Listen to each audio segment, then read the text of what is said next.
اعوذ باللہ من الشیطان الرجیم بسم اللہ الرحمن الرحیم الحمد للہ رب العالمین والصلاۃ والسلام علی محمد وعلی آلہ وسلم۔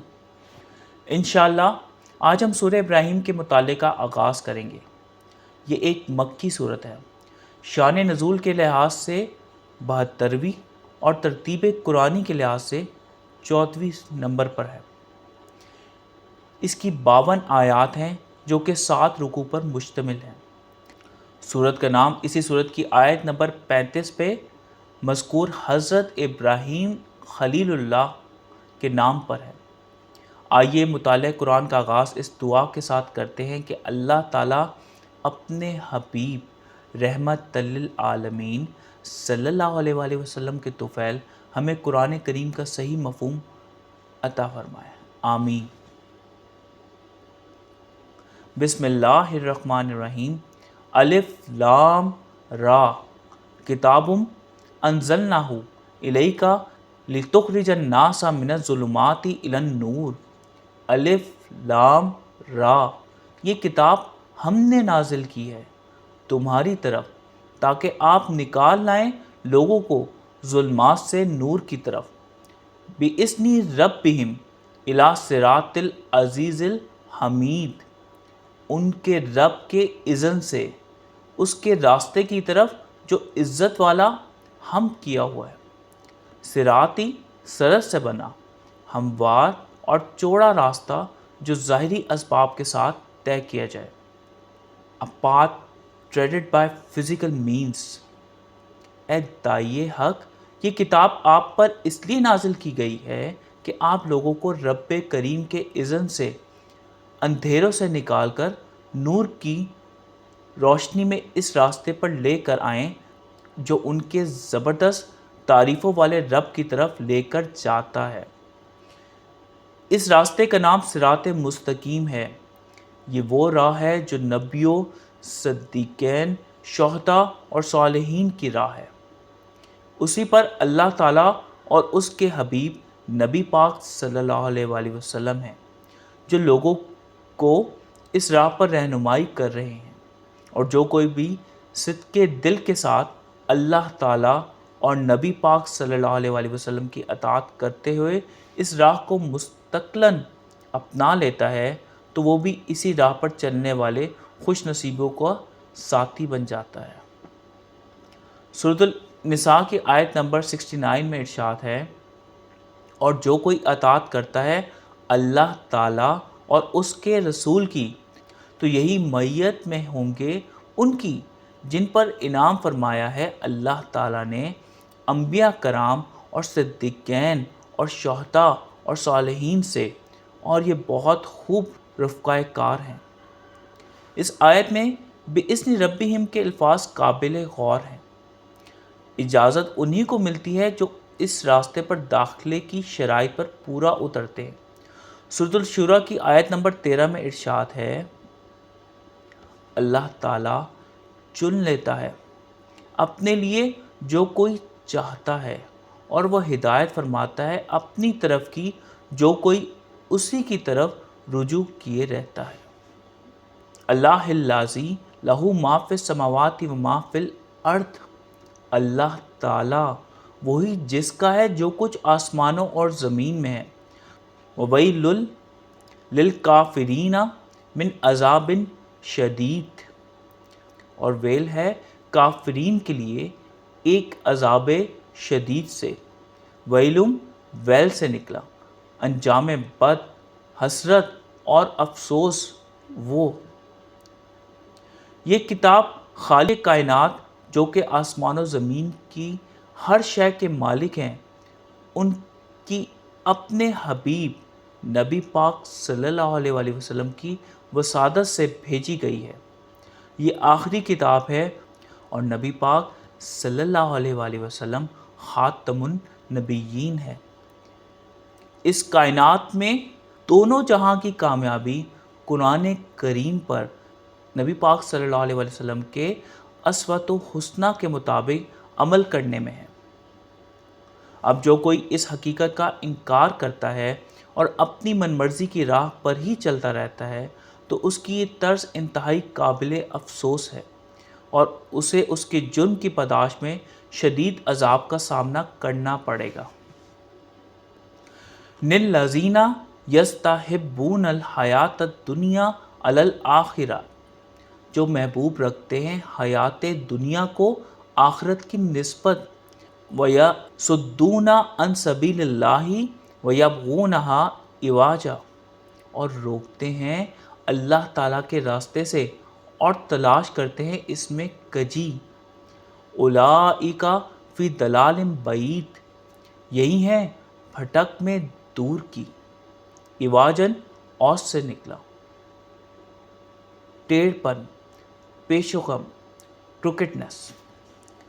لوگوں میں سے جو لوگ پیغام حق پہنچ جانے کے باوجود بھی دنیا کی زندگی کو آخرت پر ترجیح دیتے ہیں، دوسروں کو اس راہ پہ چلنے سے منع کرتے ہیں اور ان کے راستے میں طرح طرح کی رکاوٹ ڈالتے ہیں اور راہ راست کے اندر ٹیڑھ پن تلاش کرتے ہیں اور چاہتے ہیں کہ راستہ ان کی خواہشات کے مطابق ہو جائے، یہ لوگ بھٹک کر اصل راہ سے بہت دور نکل گئے ہیں۔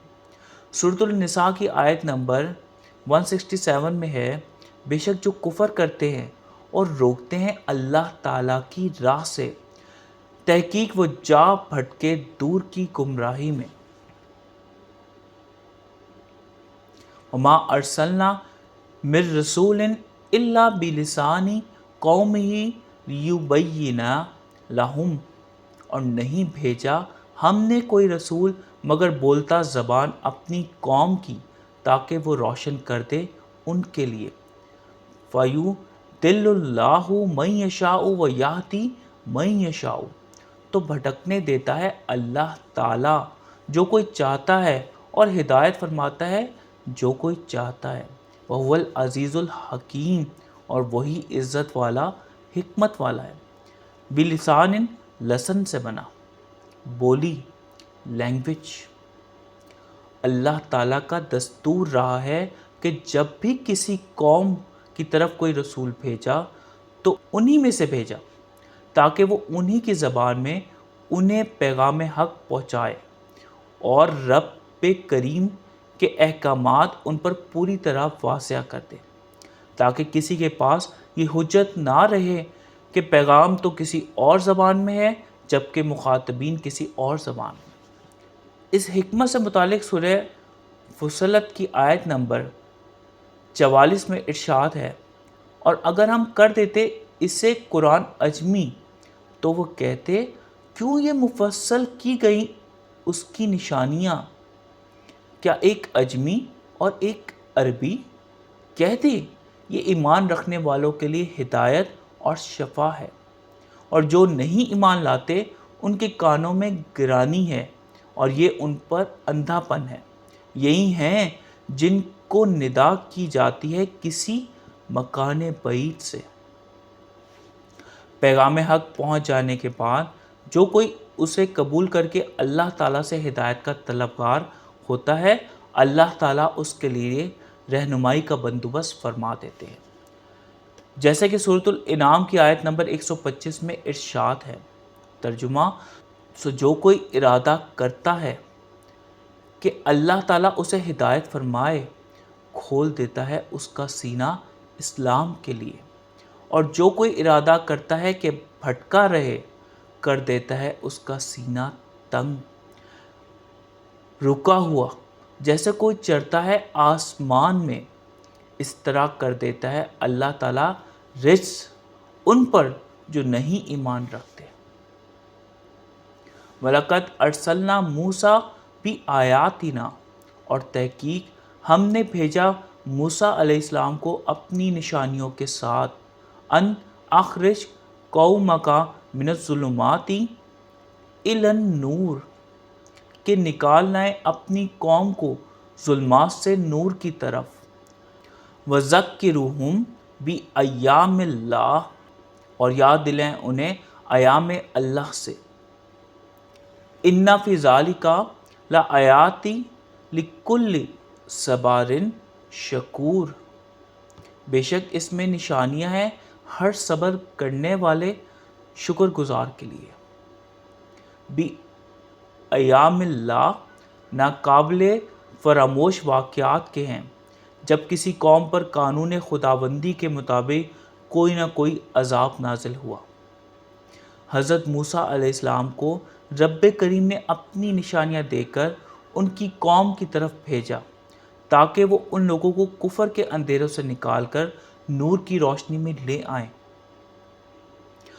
قوم موسیٰ کا احوال قرآن کریم میں بہت تفصیل کے ساتھ بیان ہوا ہے، اور کچھ دیگر اقوام بھی۔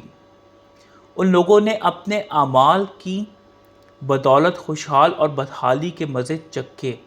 ان قوموں کے ادوار سبق آموز واقعات ہیں، اور صابر اور شاکر اہل ایمان کے لیے واضح نشانیاں ہیں، جبکہ عقل سے بے بہرہ اور اپنی خواہشات کے پیروکار ان نشانیوں کو ٹھکرا کر ناشکری کرتے ہیں۔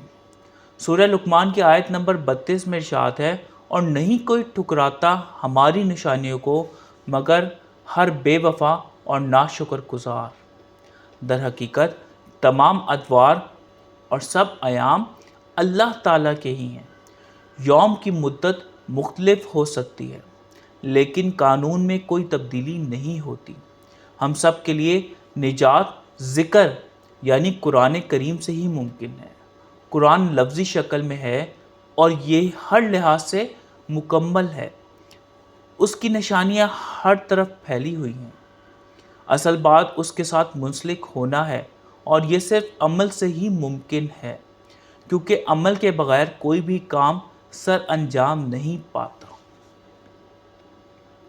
وَإِذْ قَالَ مُوسَىٰ لِقَوْمِهِ اذْكُرُوا نِعْمَتَ اللَّهِ عَلَيْكُمْ، اور جب فرمایا موسیٰ علیہ السلام نے اپنی قوم سے، یاد کرو اللہ تعالیٰ کے انعامات اپنے اوپر، اِذْ أَنْجَاكُمْ مِنْ آلِ فِرْعَوْنَ يَسُومُونَكُمْ سُوءَ الْعَذَابِ، جب نجات دی اس نے تمہیں آل فرعون سے جو تمہیں تکلیف دیتے برے عذاب سے۔ وَيُذَبِّحُونَ أَبْنَاءَكُمْ وَيَسْتَحْيُونَ نِسَاءَكُمْ، اور ذبح کر دیتے تمہارے بیٹوں کو اور زندہ رہنے دیتے تھے تمہاری نسواں کو۔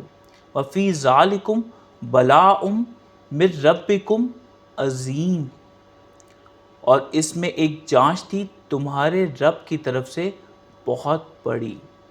یسومونکم سوم سے بنا، اپنا مقصد حاصل کرنے کے لیے کسی کو تکلیف دینا، ٹیس۔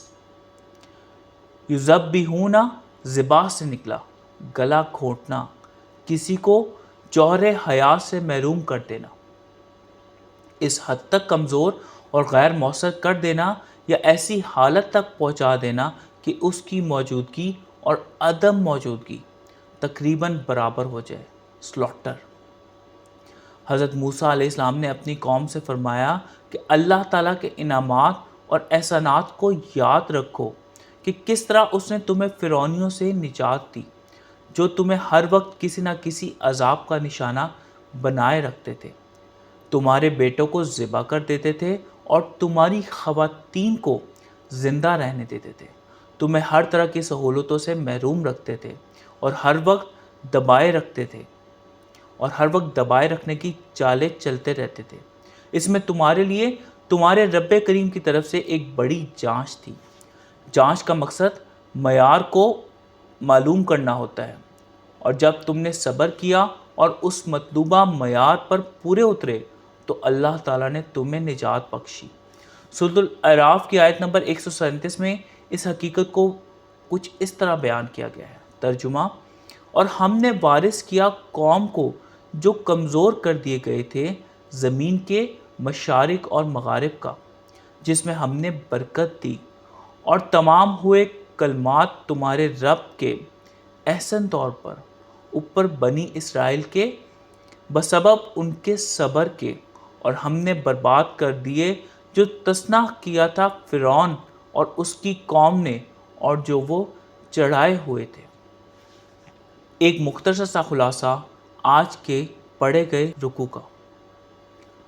اللہ تعالیٰ کی طرف سے بنی آدم کی ہدایت کے لیے قرآن آخری اور حتمی کتاب ہے جو کہ خاتم النبیین نبی پاک صلی اللہ علیہ وآلہ وسلم کی وسادت سے نازل ہوا ہے۔ ہم سب کی نجات کا واحد ذریعہ اس کتاب پر نبی پاک صلی اللہ علیہ وآلہ وسلم کی سنت مبارکہ کے مطابق عمل کرنے میں ہے۔ جو لوگ تعلیمات قرآنیہ کو پس پشت ڈال کر دنیا کو محبوب رکھتے ہیں، دوسرے لوگوں کو راہ حق سے روکتے ہیں اور دین میں کجی تلاش کرتے ہیں، وہ گمراہی میں بہت دور نکل جاتے ہیں، جبکہ جو لوگ راہ راست کے طالب ہوتے ہیں اللہ تعالیٰ ان کے لیے رہنمائی کا بندوبست فرما دیتے ہیں۔ حضرت موسیٰ علیہ السلام اپنی قوم کی طرف مبعوث ہوئے تھے تاکہ وہ انہیں کفر کے اندھیروں سے نکال کر نور کی روشنی میں لے آئیں۔ آپ نے اپنی قوم کو اللہ تعالیٰ کی نعمتیں یاد رکھنے کی تلقین کی تھی۔ اللہ تعالیٰ ہم سب کو قرآن کو صحیح طور پر سمجھنے اور اس پر نبی پاک صلی اللہ علیہ وآلہ وسلم کی سنت مبارکہ کے مطابق عمل کرنے کی توفیق عنایت فرمائے، آمین۔ صدق اللہ العلی العظیم۔ صلی اللہ تعالی علی حبیبہ محمد و آلہ وسلم۔